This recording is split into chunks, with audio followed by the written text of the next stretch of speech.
Bon, Laure, c'est moins grave ce qui t'est arrivé, certainement, c'est de ce que tu dois te dire, parce que tu es encore une jeune fille de 13 ans, en seconde, 2-3 ans d'avance, c'est ça à peu près? 2 ans. 2 ans, t'es ce qu'on appelle une enfant précoce.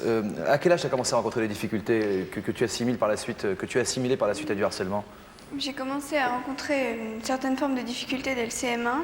Là, je percevais comme s'ils se rendaient compte d'une certaine différence, mais ça n'allait pas encore jusqu'aux véritables remarques. C'était quoi les vraies remarques? Mais ça, c'était au collège, donc là, ça a commencé surtout par des remarques plus ou moins directes et des sous-entendus, donc des choses qui blessaient intérieurement, qui vraiment... Il faut nous dire quoi, hein, parce que sinon, là, on nage en pleine fiction, quoi, parce qu'il y a plein de remarques qui peuvent être blessantes. Oui, bien sûr. Par exemple, moi, je me rappelle de certaines remarques pendant des exposés ou des choses comme ça, mais bon, évidemment, c'est beaucoup moins Quelles remarques? dur.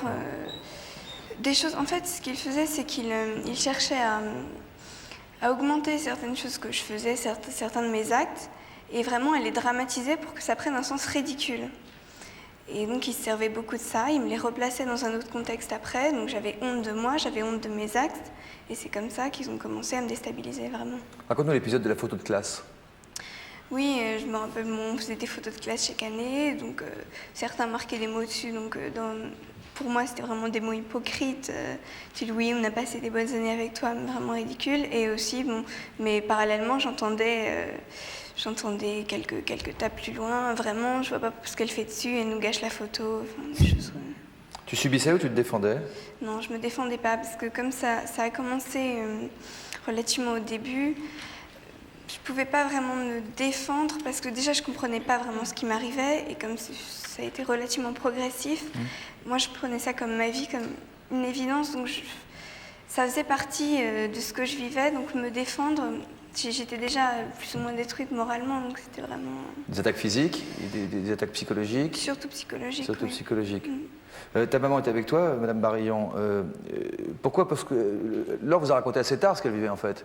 Comment vous l'expliquez ça? Tout à fait. Laure, sachant que, se rendant compte que j'étais très touchée par ce qu'elle pouvait nous raconter ou par la façon dont elle se comportait à la maison, je pense évitait de me dire des choses, et c'est petit à petit que j'ai découvert. Et puis j'ai aussi, moi, de ma propre initiative, je me suis cachée pour aller voir ce qui se passait. Je l'ai suivie quand elle allait à un cours de sport. Elle était effectivement toujours toute seule sur son bout de trottoir. Elle tournait toujours toute seule sur sa piste de sport.